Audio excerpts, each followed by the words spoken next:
চেহারা দেখলেই যুবক চিনা যায়। কতদিন হয় তোমার মনিবরে তুমি সেজদা দাও নাই? আরে গাদ্দার, তুই জানো না সেজদাবিহীন মানুষ হয় না। যে সেজদা দেয় না তারে মানুষ বলে না। যে কপাল সেজদা দেয় না এটা শয়তান, ইবলিস। এটা মারদুদ, অভিশপ্ত। এটা মালউন, লানতের যোগ্য। এটা রাজিম, এটা ঘৃণিত।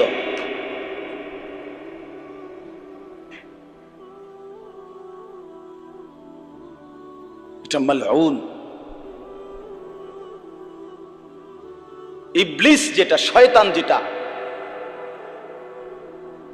তাকে আগে শয়তান বলা হতো না। সে তো ছিল জিন, সে ছিল মুআল্লিমুল মালাইকা, ফেরেশতাদের শিক্ষক। কিন্তু একটা মাত্র সেজদা দেয় নাই আল্লাহর হুকুমে।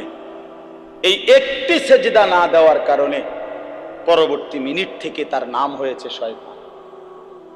নাকি আগের থেকে হেরে শয়তান কইতো? জানো না ভাইয়া? এই জন্য সেজদাবিহীন মানুষ হয় না, শয়তান হয়, ইবলিস হয়। ইবলিস, ইবলিস হয়। আমি ওই দিন মাকসুদ ভাই শুনলাম, আমার মনে হইছে যে আজকে আমরা কিতাবে পড়ছি আল্লাহ যখন কাউকে ভালোবাসে তো আল্লাহই তার গোটা সৃষ্টির দিলে তার প্রতি ভালোবাসা দিয়ে দেয়। আর আল্লাহ যখন কাউকে অপছন্দ করে তো গোটা মাখলুক তারে অপছন্দ করে। তো এটার একটা প্রমাণ আমি দেখলাম যে আজকে মুসলমানের ঘরে অসংখ্য ছেলে মেয়ে, আপন মা বাপ জীবিত। ছেলেরা তোমরা শোনো আমার এই কথাটা, অথচ 16 বছর 14 বছরের তার ছেলে, তার মেয়েটা নিজ ঘরে ঘুমায়, একদিনও ফজরের নামাজ পড়ে না, 5 ওয়াক্ত নামাজ পড়ে না। একটা বছরে খোদার 365 দিনে কোনোদিন ফজরের নামাজ পড়ে না। কিন্তু এই মাটা এবড়িও কদ্দুর তারে ডাকে না, বাপেও তারে ডাক দেয় না। আমার দৃষ্টিতে তোর উর্ফে আল্লাহর গজব পড়ছে, এই জন্য তোর মাও তোরে আর দেখতে পারে না, তোর বাপেও তোরে আর দেখতে পারে না। তোর উর্ফে খোদার লানত, তোর উর্ফে খোদার লানত। তোর জিন্দিগি অভিশপ্ত জিন্দিগি যুবক, যেন মা তোকে ভুলে গেছে। নাহলে মা ভুলার কথা না, আর সবাই ভুলে গেল। বাবা ভুলে যাওয়ার কথা না, কিন্তু তার উপরে খোদার এমন গজব পড়ছে, তারে আর তার মাও ডাকে না, তারে আর তার বাপেও ডাকে না। বুঝেন নাই? হ্যাঁ, বেনামাজি এত অভিশপ্ত হয় একটা পড়তে না পড়তে পড়তে। আমি তো সারা জীবন দেখছি আমার আম্মা আজীবন আমগরে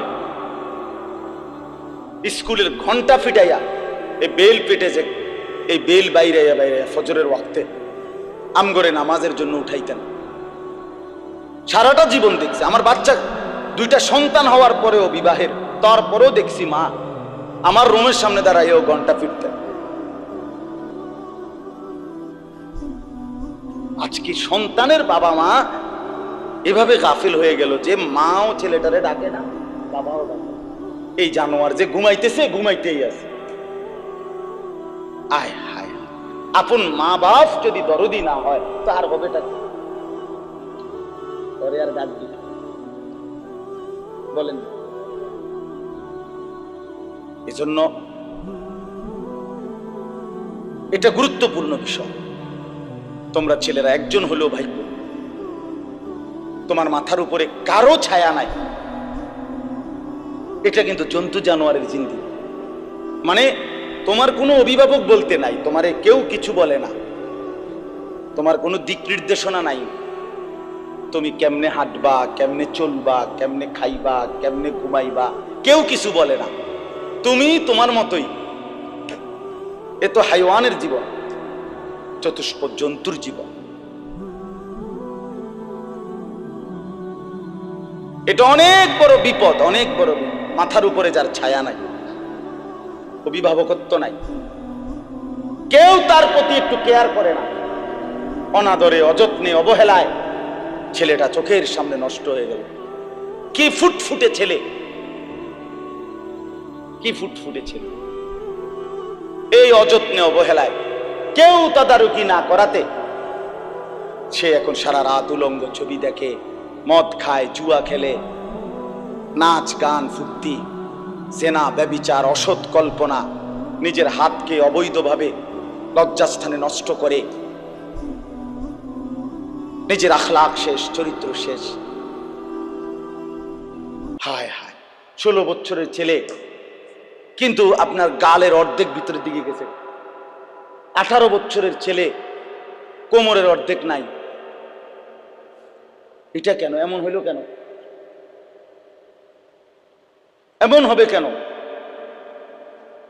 18 বছরের যুবক কোনো কাজ করার এনার্জি পায় না, কিছু করার মতো হিম্মত জাগে না। কারণটা কি? কারণ গুনাহ তারে দুর্বল করে দিছে, গুনাহ তারে অচল বানায় দিছে। নারীর ছবি, নগ্নতা, অশ্লীলতা, বেহায়াপনা তারে জাহান্নামের কীট বানায় দিছে।